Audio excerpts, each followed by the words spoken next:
Hello friends, good morning, good afternoon, good evening. जो भी जब लेक्चर देख रहा है उसके हिसाब से कैसे हो सब लोग। होप सो सब अच्छा होगा। मैं बता दूं, मैं भी बहुत अच्छा हूँ।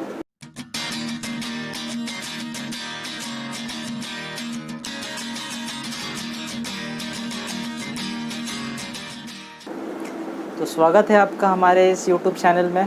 स्टार्ट करते हैं, क्या पढ़ने वाले हैं। ठीक है, जैसे कि आप सबको पता है 15 सितंबर से एग्ज़ाम होने वाले हैं। आप लोगों ने सर्कुलर देखा होगा। 15 सितंबर से 30 सितंबर तक आपका वो जो भी वाइवा वगैरह होने वाला है कंप्लीट हो जाएगा। और 1 अक्टूबर से 17 अक्टूबर तक जो MCQ बेस्ड एग्ज़ाम होने वाले हैं वो हो जाएंगे। ठीक है, कल एक सर्कुलर आया था मुंबई यूनिवर्सिटी के तरफ से। उसका वीडियो का जो लिंक है वो मैं अपने डिस्क्रिप्शन में दे दूंगा, तो आप वो पूरा वीडियो देख लेना। आपको समझ में आ जाएगा कब एग्ज़ाम होने वाला है, कैसे एग्ज़ाम होने वाला है, सारा कुछ वो वीडियो में एक्सप्लेन है। ठीक है, आज के इस वीडियो में हम लोग क्या करने वाले हैं, तो आंसर आज हम लोग देखेंगे कि MCQs जो एग्ज़ाम में आने वाला है वो पढ़ना कहाँ से। MCQs जो एग्ज़ाम में आने वाला है वो पढ़ना कहाँ से। चलो सिंपल, अगर मैं आपसे पूछूं, आपको अगर मेरे को MCQs एग्ज़ाम में आएंगे, आप बताओ आप कहाँ से पढ़ोगे। तो फर्स्ट माइंड में क्या रिमाइंड होता है, मुझे बताओ। फर्स्ट माइंड में क्या रिमाइंड होता है? सर बुक के पीछे जो MCQs दिए होते हैं वहाँ से पढ़ना है। आंसर बिल्कुल सही है, वहीं से पढ़ेंगे। और दूसरा मैं कहूँगा बुक छोड़ के और क्या रास्ता है आपके पास MCQ पढ़ने का। आप कहोगे जो प्रीवियस ईयर के क्वेश्चन पेपर्स हैं उनके एक बार आप देख लेते हो तो काम हो जाता है। तो बस मैंने आप लोगों के लिए वो काम कर दिया है। मैंने प्रीवियस ईयर के क्वेश्चन पेपर के जो MCQs है वो प्लस बुक के पीछे जो MCQs रखे हुए हैं वो दोनों को मैंने मर्ज करके पूरा एक जगह पे कर दिया है। वो PDF पूरा तैयार है। आपको वो अगर डाउनलोड करना है तो आपको जाना है मेरे टेलीग्राम चैनल पे।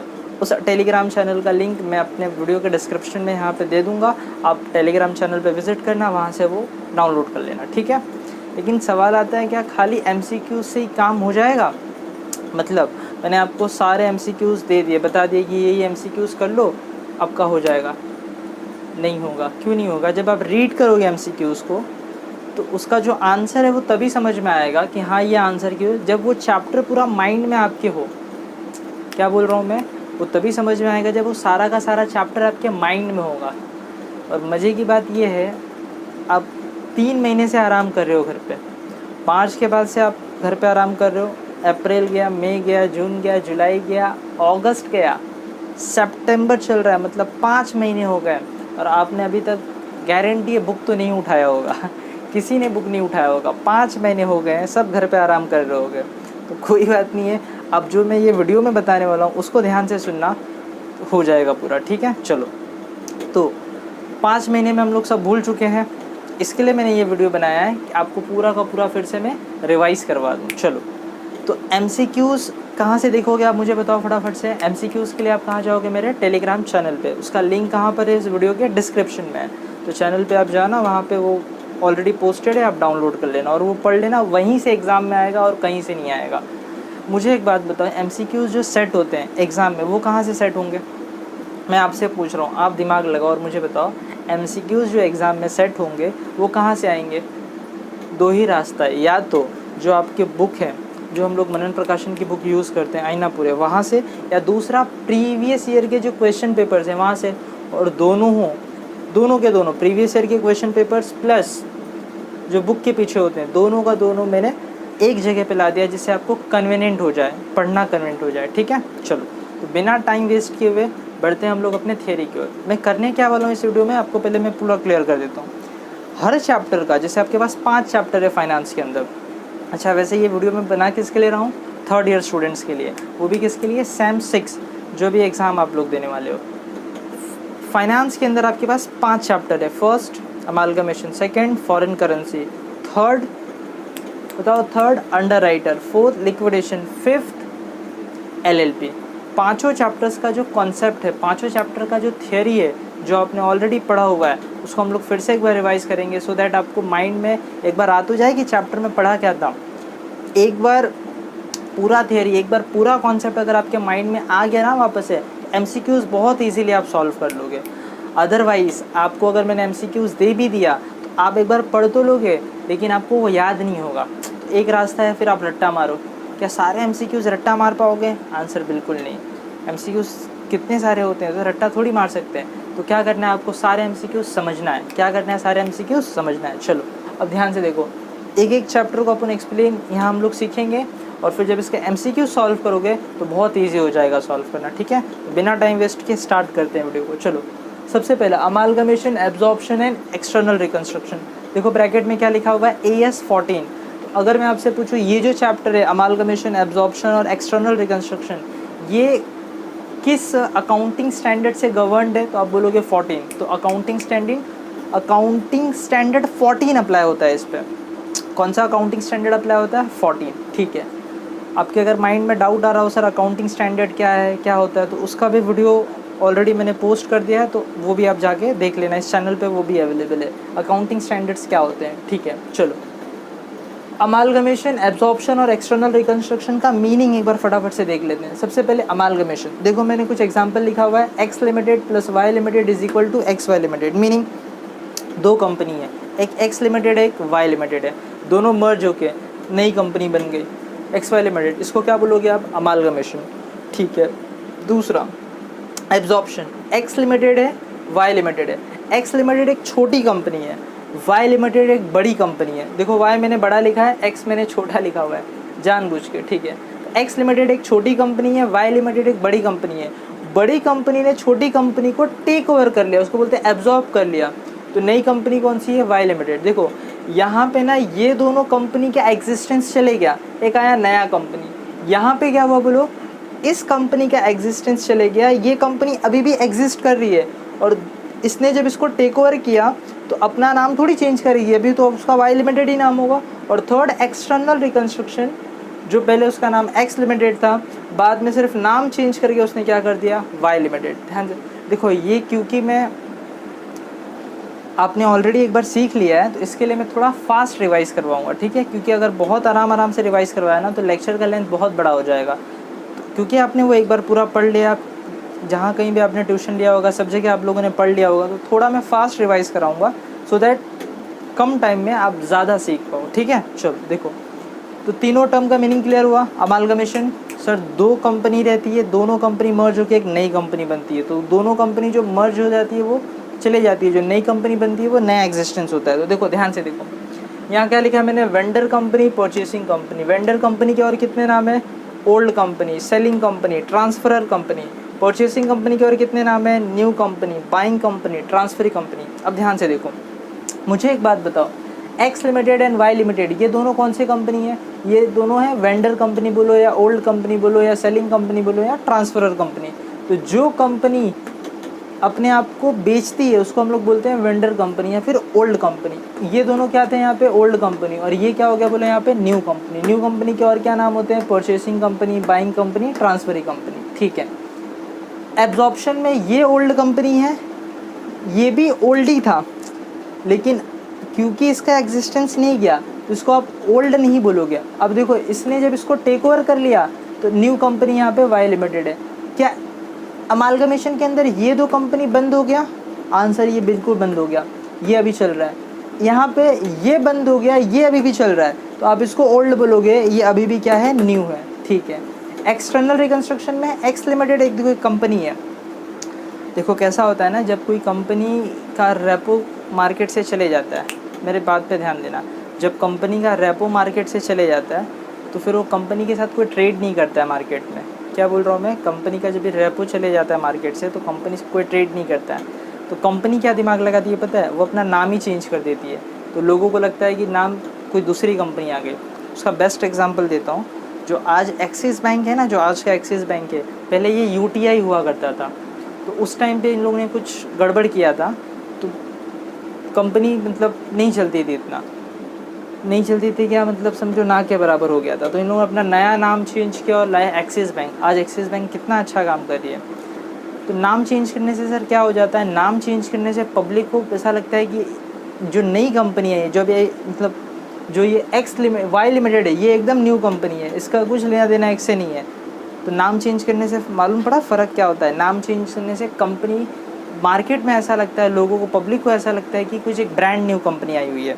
तो यहाँ पे मुझे एक बात बताओ, एक्सटर्नल रिकंस्ट्रक्शन में कौन सी कंपनी बंद होती है और कौन सी कंपनी स्टार्ट होती है, कंपनी वही होती है, खाली नाम बदल जाता है। एक्स लिमिटेड था, अभी नाम क्या बन गया, वाई लिमिटेड बन गया। ठीक है, तो ये तीनों समझ में आया। अमालगमेशन, एब्जॉर्प्शन और एक्सटर्नल रिकंस्ट्रक्शन, तीनों में फ़र्क समझ में आया। अमालगमेशन में बोलो क्या होता है, फटाफट से बोलो। अमालगमेशन में सर दो कंपनी होती है, दोनों मर्ज होकर एक तीसरी नई कंपनी बनती है। ये दो कंपनी बंद हो जाती है, तीसरी वाली कंपनी चल रही होती है। एब्जॉर्प्शन में एक छोटी कंपनी होती है, एक बड़ी कंपनी होती है। बड़ी कंपनी छोटी वाली कंपनी को एब्जॉर्ब कर लेती है, तो छोटी वाली कंपनी बंद हो जाती है, लेकिन बड़ी वाली कंपनी अभी भी चलती है। और तीसरा एक्सटर्नल रिकंस्ट्रक्शन, एक कंपनी है, चल रहा है, इसने कुछ स्कैम वगैरह कर दिया। कुछ स्कैम वगैरह अगर कर दिया तो लोग ट्रेडिंग बंद कर देंगे, तो ये क्या करती है कंपनी, फिर नया नाम बदल के आती है।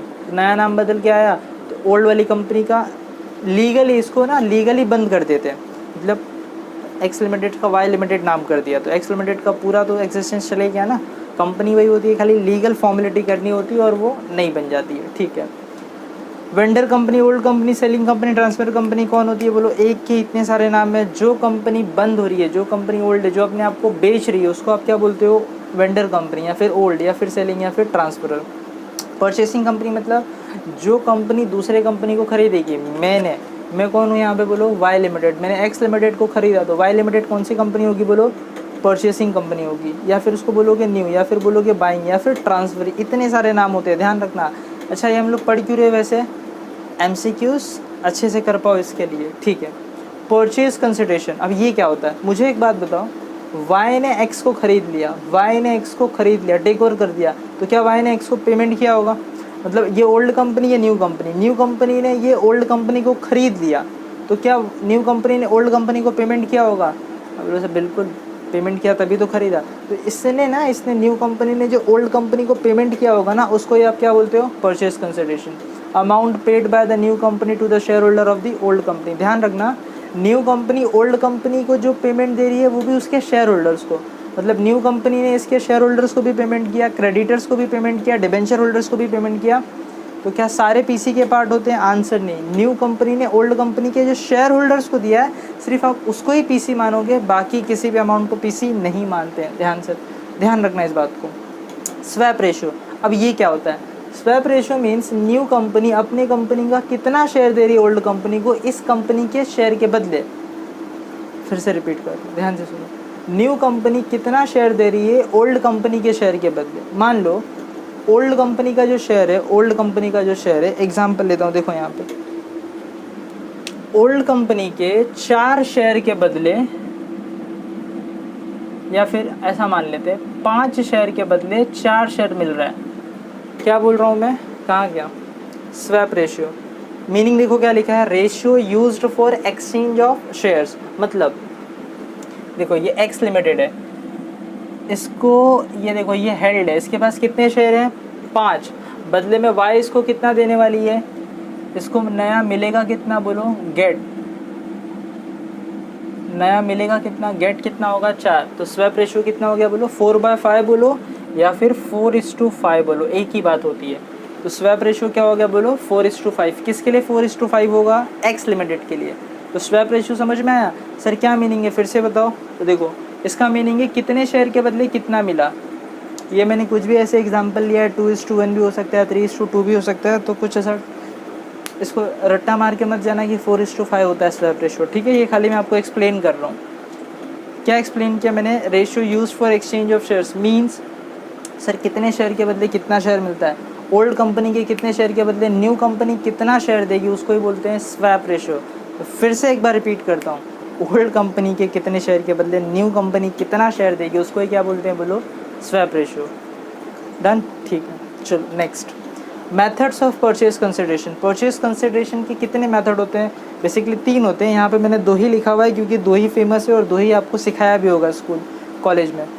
एक होता है नेट पेमेंट मेथड और एक होता है net assets method. Net payment method मतलब कुछ याद है, 4 कॉलम बना देते हैं अपन, payment to, payment in, working, amount, ये 4 कॉलम बना देते हैं, payment to, payment in, working और अमाउंट। तो ये एक मेथड हो गया।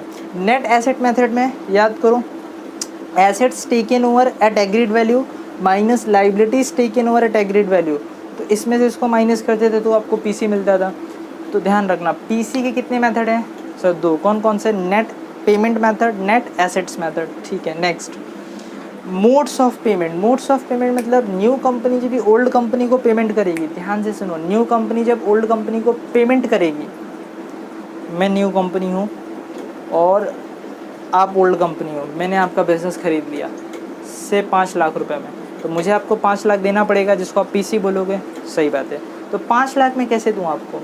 हो सकता है पूरा का पूरा 5 लाख में आपको कैश दे दूँ, हो सकता है 5 लाख में मैंने आपको अपनी कंपनी का 2 लाख का शेयर दे दिया, अपनी कंपनी का 2 लाख का डिबेंचर दे दिया और 1 लाख रुपए कैश दे दिया, तो आपको मैंने कितने मोड्स में पेमेंट किए? 3 मोड्स में, 2 लाख का शेयर दिया, 2 लाख का डिबेंचर दिया, 1 लाख रुपए कैश दिया। तो मोड्स ऑफ पेमेंट क्लियर हुआ? बोलो मोड्स ऑफ पेमेंट क्या होता है? तो न्यू कंपनी जितने मोड्स में पेमेंट करती है ओल्ड कंपनी को अपना पीसी का अमाउंट, उसको बोलते हैं modes of payment.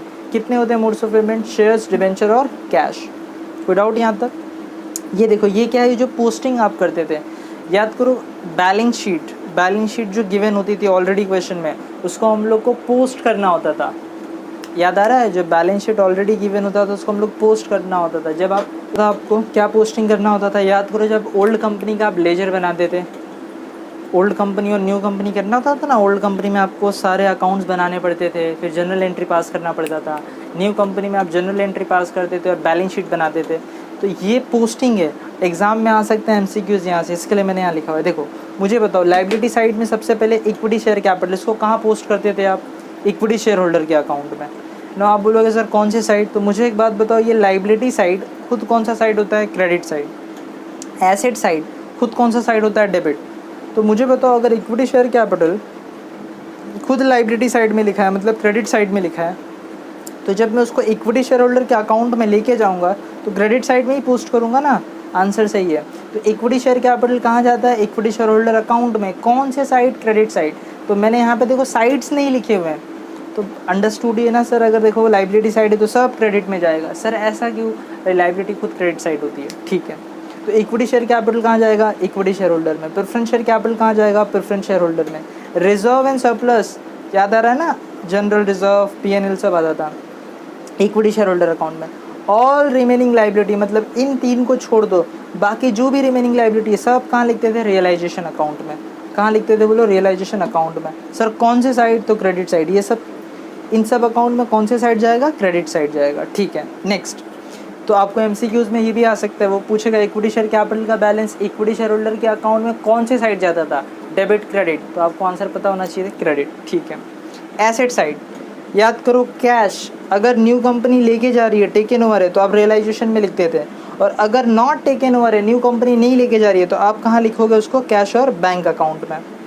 Miscellaneous expenditure याद आ रहा है ना? जो फिक्टिशियस एसेट्स होता है, मिसलेनियस एक्सपेंडिचर कहाँ लिखेंगे आप? उन इक्विटी शेयर होल्डर अकाउंट में। कौन से साइड? Debit side. तो यहाँ पे जितनी चीज़ें सब कहाँ जाएंगी? डेबिट साइड, एक्सेप्ट 1, आरडीडी और PFD, reserve for doubtful debts, provision for,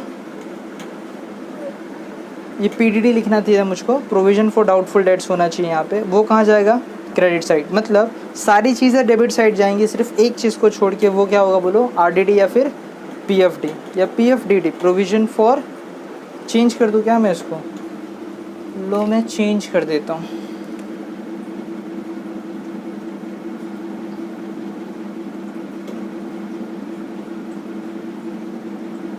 तो आरडीडी हो चाहे पीडीडी हो, रिजर्व फॉर डाउटफुल डेट्स हो या प्रोविजन फॉर डाउटफुल डेट्स हो, सब कहाँ जाएगा? क्रेडिट साइड, ठीक है।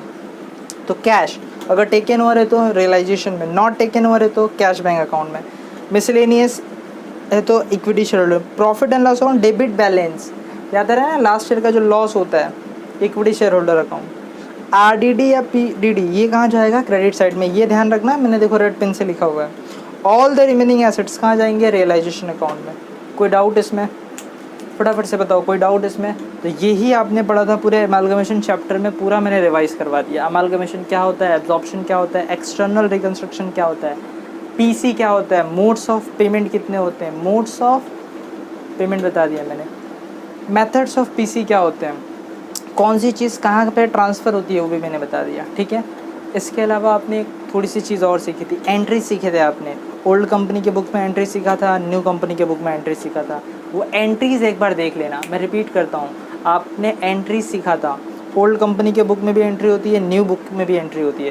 तो ओल्ड कंपनी की भी एंट्रीज देख लेना कि पहले कौन सी एंट्री थी, फिर कौन सी एंट्री थी, फिर कौन सी एंट्री थी, और न्यू बुक, वो एंट्रीज एक बार देख लेना, क्योंकि वो एक पूछ सकता है कि वो एंट्री कौन सी चीज़ डेबिट में थी, कौन सी चीज़ क्रेडिट में थी, तो एक बार देख लेना, हेल्पफुल हो जाएगा। ठीक, चलो next, accounting of transaction of foreign currency.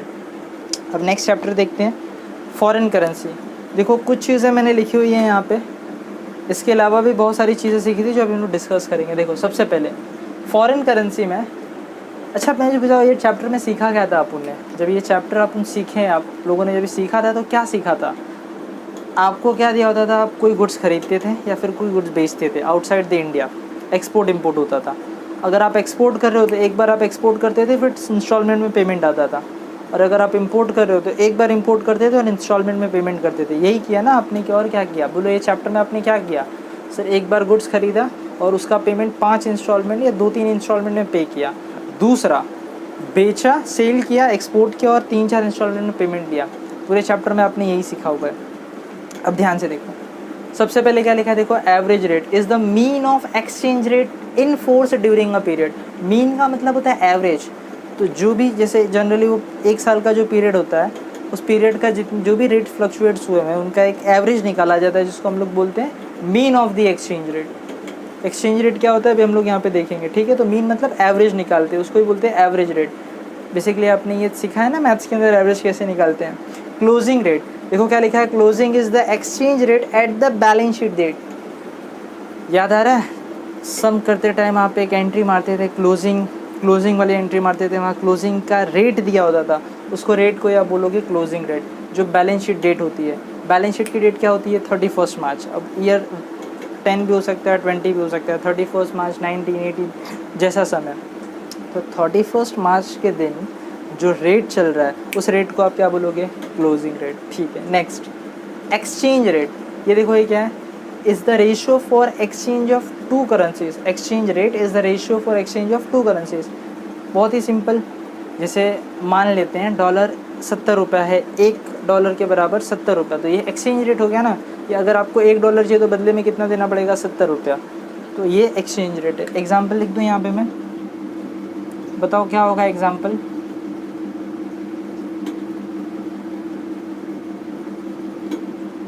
$1 equal to 70 rupees. अच्छा ये रेट मैंने ऐसे ही रैंडमली लिखा हुआ है, नहीं तो आप गूगल करके अभी बोलोगे सर आपने रॉन्ग पढ़ा दिया, 73-74 चल रहा है, तो मैंने ऐसे ही 70 रुपये लिख दिया। ठीक है, तो $1 कितने रुपए के बराबर, 70 रुपये, ऐसा मान लिया। खाली हम लोग एक्सचेंज रेट सीख रहे हैं, क्या मीनिंग होता है, तो देखो ये उसका एक्सचेंज रेट हुआ। ठीक है, स्पॉट रेट, ये बहुत इंपॉर्टेंट है, ध्यान से देखो। याद करो, आप एक टाइमलाइन बनाते होगे, जब आपने सम किया होगा तो आपने एक टाइमलाइन बनाया होगा, एक ऑर्डर, या फिर आपने टाइमलाइन नहीं बनाया होगा तो सारे ट्रांजेक्शन्स को आपने डेट वाइज अरेंज कर लिया होगा कि इस दिन गुड्स खरीदा है, सितंबर में गुड्स खरीदा है, पहला पेमेंट अक्टूबर में गया, दूसरा नवंबर में गया, ऐसे अरेंज कर लेते हो आप, सम करना ईजी हो जाता है।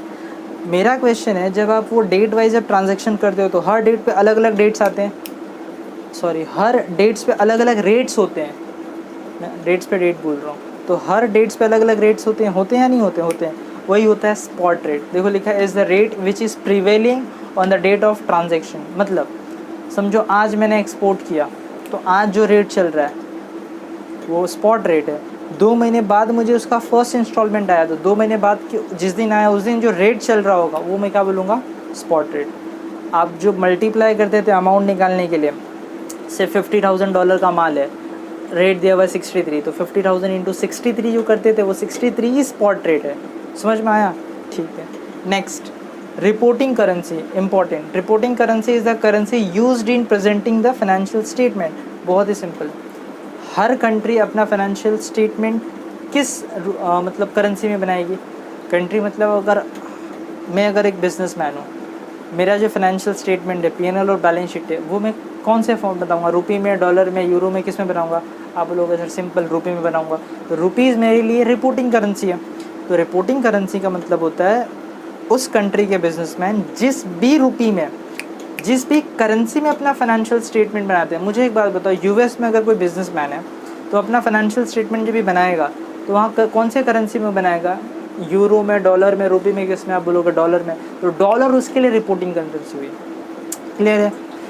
फंडा एकदम क्लियर है ना। बताओ क्या होता है रिपोर्टिंग करेंसी? तो जिस करेंसी में हम लोग अपना फाइनेंशियल स्टेटमेंट शो करते हैं, ठीक है। Next, foreign currency, reporting currency का एकदम उल्टा। मेरे लिए, मैं एक बिजनेसमैन हूँ, मेरे लिए रिपोर्टिंग करेंसी क्या है? रुपी, क्योंकि मैं इंडिया में हूँ। रुपी को छोड़ दो, बाकी जो भी मेरे लिए है, यूरो, एन, जो भी आप जानते हो, पाउंड, जो भी, सब मेरे लिए क्या होगा? Foreign currency. देखो, foreign currency is a currency other than the reporting currency of an enterprise. मतलब रिपोर्टिंग करेंसी को छोड़ के जो भी करेंसी अपने लिए फॉरेन करेंसी है। Monetary items, non monetary items, ध्यान से देखना, एग्जाम में आता है ज़्यादा। Monetary items are money held and assets and liabilities to be received और पेड इन फिक्स्ड और डिटर्मिनेबल। अच्छा, कभी कभी फंबल हो जाता है तो हंसना मत, ध्यान से देखो। लाइबिलिटीज टू बी रिसीव्ड और पेड इन फिक्स्ड और डिटर्मिनेबल अमाउंट ऑफ मनी। पता नहीं क्यों होता है फंबल कभी कभी। For example, cash on hand, debtors and creditors. Meaning समझ में आया? बोलो, मीनिंग समझ में आया? रीड करने के बाद क्या लिखा था? मुझे तो नहीं समझ में आया, रीड करो फिर से एक बार क्या लिखा हुआ है। Monetary items are money held. Money held मतलब सर जो पैसा हेल्ड किया है, मतलब कैश ऑन हैंड, या फिर and assets and liabilities to be received और पेड, मतलब वो एसेट जो लेना है, रिसीव करना है या पे करना है। तो जो लेना है वो डेटर बोलते हो, जो पे करना है वो क्रेडिटर बोलते हो। तो ये सारे कौन से आइटम है? मॉनेटरी आइटम है। तो मॉनेटरी आइटम में क्या थे? बोलो सर, कैश ऑन हैंड, या फिर एसेट्स या लायबिलिटी जो रिसीवेबल और पेबल है। जो रिसीवेबल और पेबल है, कहाँ गया? हाँ या ना? डेटर और creditor. Non monetary item are assets and liabilities other than monetary item. वो भूल रहा है, जो मॉनेटरी नहीं है वो सब नॉन मॉनेटरी है। सिंपल एग्जांपल देखो, fixed assets, inventories, investment in equity shares, तो ये सब नॉन मॉनेटरी आइटम्स है। फिक्स्ड एसेट्स आपको पता ही है, land and building, plant and machine, furniture. Inventories, stock, investment in equity shares, ये आपका इन्वेस्टमेंट, ठीक है। तो ये इतनी, ये देखो, ये सारे टर्म्स मैंने इसके लिए एक्सप्लेन किए ना। यहाँ से जब MCQs आएंगे तो ऐसे ही आएगा, वो पूछेगा dash is a exchange rate at the balance sheet date. तो आपको पता होना चाहिए बैलेंस शीट डेट पे कौन सा एक्सचेंज रेट होता है, उसको आप क्या बोलते हो? उसको आप क्लोजिंग रेट बोलते हो, ठीक है। वो पूछेगा dash is the mean of exchange rate enforced during a period, तो आपको बोलना है एवरेज रेट। तो इसमें से आने के चांसेस हैं। इसके अलावा इसमें और कुछ पढ़ा था कि नहीं पढ़ा था? आपने सोच के आंसर दो। पढ़ा था, इंपोर्ट करोगे तो इंपोर्ट की एंट्री और प्लस पेमेंट की एंट्री पढ़ा था ना। इंपोर्ट की क्या एंट्री पढ़ा था? सोच के आंसर देना।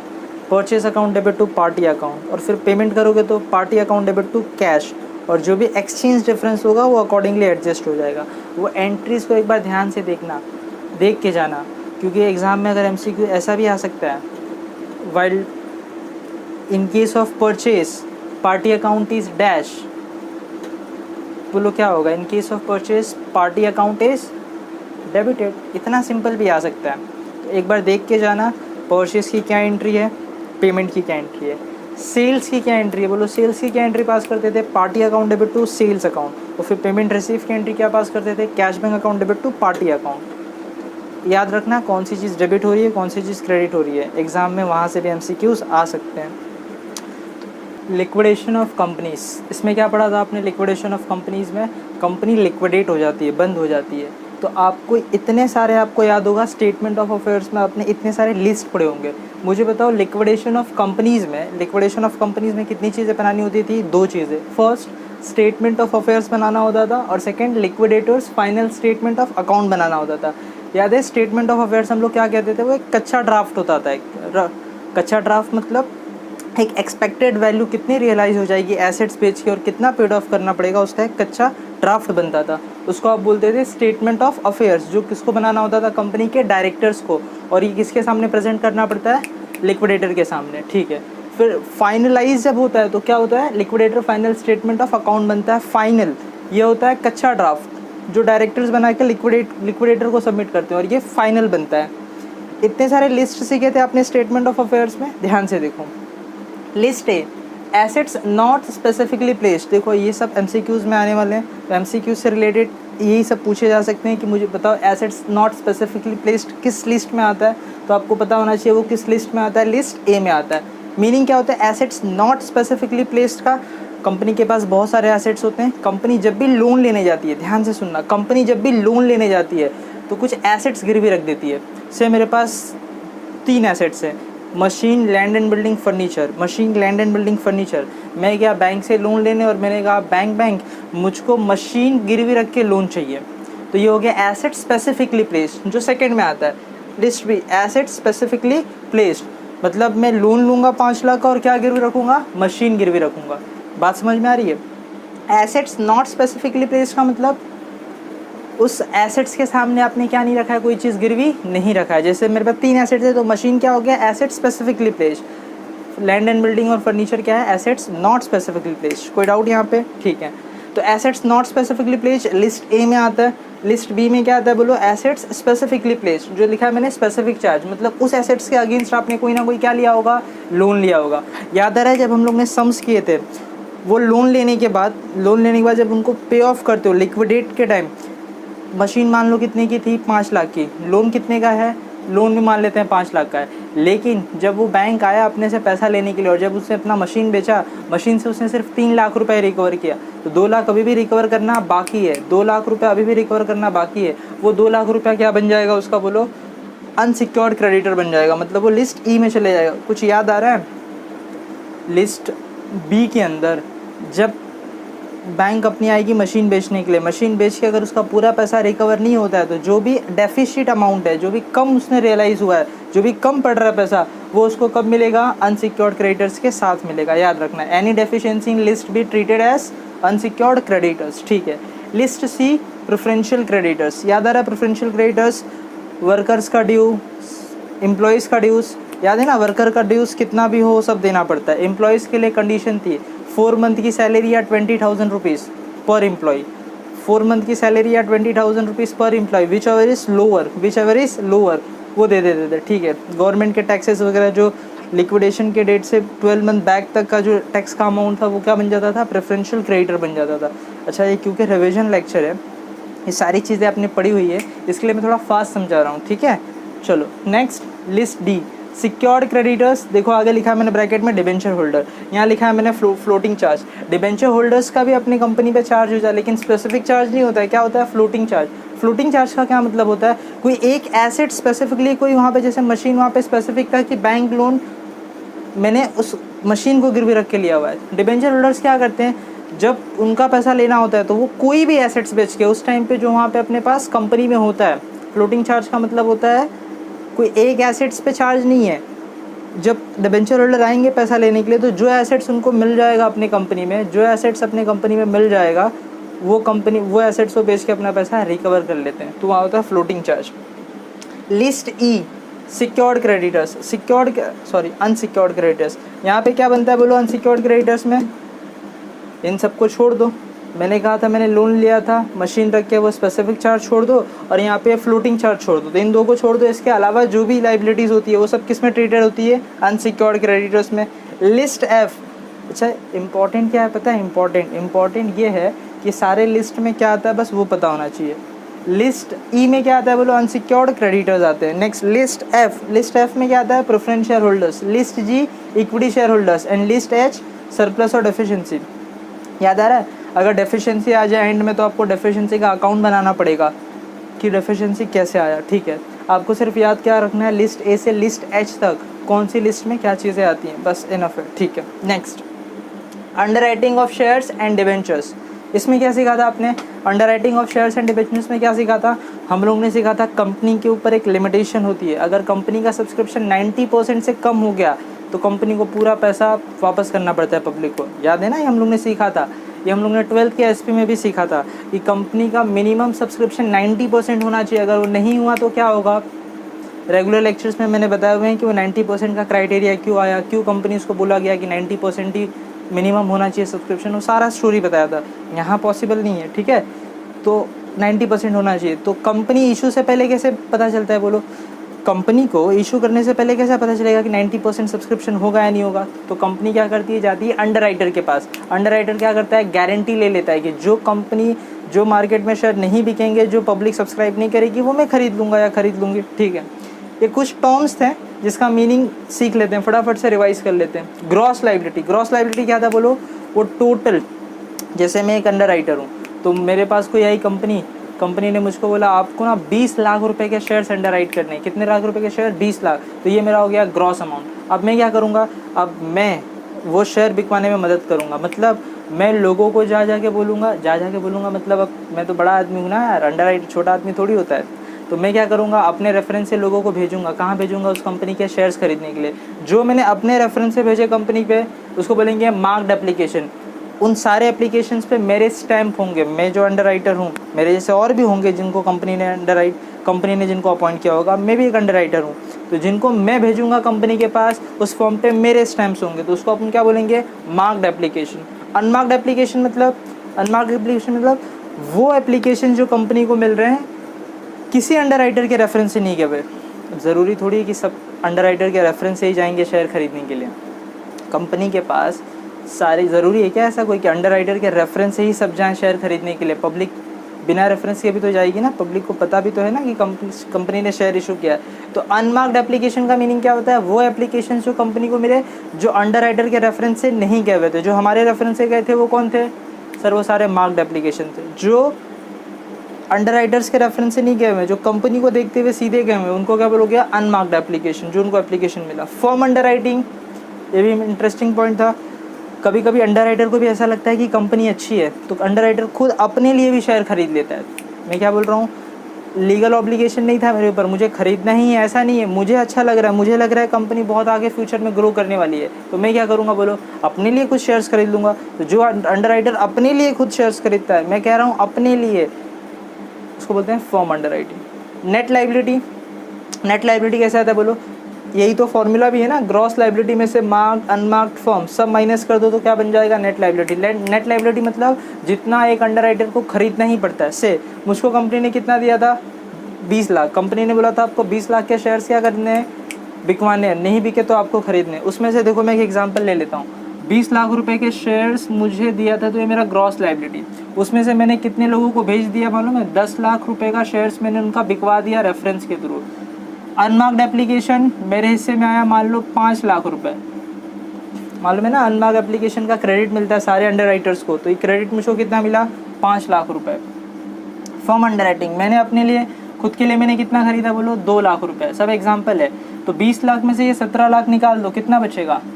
3 लाख रुपए। तो ये 3 लाख रुपए के शेयर जो हैं अब मुझे खरीदना ही पड़ेगा। क्या बोल रहा हूँ मैं? ये 3 लाख रुपए के अब मुझे खरीदना ही पड़ेगा। ये मेरे ऊपर नेट लायबिलिटी। सर खरीदना ही पड़ेगा मतलब क्या होता है? अरे कंपनी को मैंने वादा किया था 20 लाख रुपए के शेयर्स मैं बिकवाऊंगा, उसमें से 10 लाख रुपए के कंपनी के शेयर्स बिक गए जिनको मैंने रेफरेंस देके भेजा था कि जाओ खरीदो। 5 लाख के क्रेडिट मिल गए मुझे, जो पब्लिक खरीदती है। याद है ना, आपने सीखा था क्रेडिट मिलता है अनमार्क का। 2 लाख के रुपये मैंने अपनी मर्ज़ी से ख़रीदा था क्योंकि मुझे बहुत अच्छा लग रहा था शेयर्स। तो अभी भी 3 लाख के शेयर्स उसके नहीं बिके हुए हैं मेरे हिस्से के, तो वो मुझे अब ख़रीदना ही पड़ेगा एज़ पर जो कॉन्ट्रैक्ट हुआ था मेरे और कंपनी के बीच। तो उसको बोलते हैं net liability. Total liability means मुझे टोटल कितना कंपनी का शेयर खरीदना है। तो 3 लाख रुपए के तो मुझे खरीदने हैं एज़ पर कॉन्ट्रैक्ट जो हमारा हुआ था, और 2 लाख रुपए के तो मैं खुद खरीदने वाला हूँ। तो मुझे अगर कोई पूछे कि टोटल कितने का खरीदना है, तो मैं बोलूँगा मैं टोटल 5 लाख के शेयर खरीदूँगा। मतलब ये वहाँ पे आके वापस से प्लस कर देना है ना। मुझे आप बताओ, मुझको एज़ पर कॉन्ट्रैक्ट कितने का खरीदना है? 3 लाख रुपये का शेयर अभी भी खरीदना है एज़ पर कॉन्ट्रैक्ट जो हमारी बात हुई थी। अच्छा 3 लाख रुपये वो हो गया, 2 लाख के तो मैं अपनी मर्ज़ी से खरीद रहा हूँ। तो टोटल कितने के शेयर में खरीद रहा हूँ? 5 लाख रुपए की। तो मेरी लायबिलिटी कितनी हो गई? 5 लाख हो गई। समझ में आया कि नहीं आया? ठीक है। Next, accounting for LLP. अब समझो यहाँ पे अकाउंटिंग फॉर एलएलपी जो है बहुत ही सिंपल, लिमिटेड लायबिलिटी पार्टनरशिप जिसका फुल फॉर्म है। ये मैंने कुछ 2-4 पॉइंट्स लिखे हुए हैं जो MCQs में आ सकते हैं। देखो पहला लिखा है LLP एक्ट 2000 एक्ट कब आया? 31 मार्च 2009 में। LLP एक्ट 2008 है, लेकिन आया कब? देखो ये केम इनटू इफेक्ट कभी हुआ, इम्प्लीमेंट कब से हुआ? 31 मार्च 2009 से। तो ये आपको ऑब्जेक्टिव्स में काम आ सकता है। Contribution exceeds 25 lakh, audit compulsory. Turnover exceeds 40 lakh, audit compulsory. Meaning अरे पार्टनर्स का जो कंट्रीब्यूशन है अगर वो 25 लाख से ज़्यादा होता है, सारे पार्टनर्स का कंट्रीब्यूशन 25 लाख से ज़्यादा हो गया, तो कंपनी को अपना अकाउंट्स ऑडिट करवाना पड़ेगा, कंपलसरी। टर्नओवर ये कंट्रीब्यूशन के एंगल से अगर LLP का टर्नओवर, अगर उनका टर्नओवर 40 लाख से ज़्यादा हो गया, क्या बोल रहा हूँ, 40 लाख से ज़्यादा हो गया, तो उनको अपने अकाउंट्स को ऑडिटेड करवाना पड़ेगा। ऑडिट किससे करवाएंगे? चार्टर्ड अकाउंटेंट से। ठीक है, तो याद रखना कंट्रीब्यूशन कितने से एक्सेस हो गया, तो 25 लाख से, तो क्या कराना पड़ेगा? ऑडिट करवाना पड़ेगा। टर्नओवर कितने लाख से? 40 लाख से। याद रखना कंट्रीब्यूशन 25 लाख, टर्नओवर 40 लाख, इन दोनों एक्सीड हुआ तो क्या कराना पड़ेगा? कंपल्सरीली ऑडिट कराना पड़ेगा। किससे? चार्टर्ड अकाउंटेंट से। नेक्स्ट, LLP अगर कंपनी में बदल जाए या कंपनी अगर LLP में बदल जाए, conversion of LLP into company और conversion of company into LLP। तो ध्यान रखना, LLP में जो होते हैं पर्सन्स वो पार्टनर होते हैं, कंपनी में जो होते हैं वो शेयर होल्डर्स होते हैं। अगर LLP से कंपनी बन जाए तो LLP के पार्टनर्स को अब आप क्या बोलोगे? Share holders. अगर कंपनी से LLP में कन्वर्जन हो जाए तो सारे शेयर होल्डर्स को आप क्या बोलोगे? पार्टनर्स। कोई डाउट यहाँ पे? सिंपल है। LLP में कौन होते हैं बोलो? पार्टनर्स। कंपनी में शेयर होल्डर्स। अगर कंपनी LLP में कन्वर्ट होती है तो शेयर होल्डर्स क्या बन जाएंगे? पार्टनर। अगर LLP कंपनी में बदलता है तो जो LLP के पार्टनर्स है वो क्या हो जाएंगे? यहाँ पे शेयर होल्डर्स हो जाएंगे। कोई डाउट यहाँ तक? ठीक है, अब समझो मेरी बात। मैंने आपको स्टार्टिंग में ही कहा है कि सारे के सारे जो भी MCQs हैं, मैंने यहाँ पे वीडियो के नीचे डिस्क्रिप्शन में एक लिंक दिया हुआ है टेलीग्राम चैनल का, उस चैनल पे जाके आपको वो पूरा MCQs डाउनलोड कर लेना है। ठीक है, अब दूसरी बात सुनो, इम्पॉर्टेंट बात, जो ये वीडियो देख रहा है ध्यान से सुनो। आप किसी भी कॉलेज में पढ़ते हो, मैटर नहीं करता है, आपका कॉलेज आपके लिए MCQs प्रिपेयर कर रहा है तो आपका कॉलेज आपको MCQ भेजेगा। जो MCQ भेजेगा आपको सारे MCQs वहीं से पढ़ने हैं, क्योंकि आपके एग्ज़ाम में जो MCQs आएंगे वो वहीं से आएंगे। मैंने कहा 8 तारीख को एक सर्कुलर आया मुंबई यूनिवर्सिटी के साइड तरफ से, और उन्होंने उसमें लिखा हुआ है, सर्कुलर में क्या लिखा हुआ है कि कॉलेज आपको जो वो क्वेश्चन बैंक देगा उसमें से ही आपको वो एग्ज़ाम प्रिपेयर करना है। तो मैंने जो बनाया हुआ है PDF, उसमें सारे क्वेश्चंस रखे हुए हैं। जब तक आपको MCQs नहीं मिल जाते कॉलेज की तरफ से तब तक वो PDF आप पढ़ सकते हो। जैसे ही MCQs कॉलेज से मिलता है तो वही कॉलेज पढ़ना जो MCQs जो कॉलेज से मिल रहा है। क्यों? क्योंकि मैंने जो रखा है वो सारे हैं, मतलब बहुत ज़्यादा MCQs हो जाएगा, और कॉलेज जो प्रिपेयर करके आपको क्वेश्चन बैंक देगा वो लिमिटेड होंगे। तो जब तक नहीं मिल जाता है तब तक आप ये पढ़ो, और जैसे ही मिल जाते हैं MCQs तो आप क्या करोगे? कॉलेज वाले MCQs पढ़ लोगे। ठीक है, चलो तो आज की वीडियो में बस इतना ही।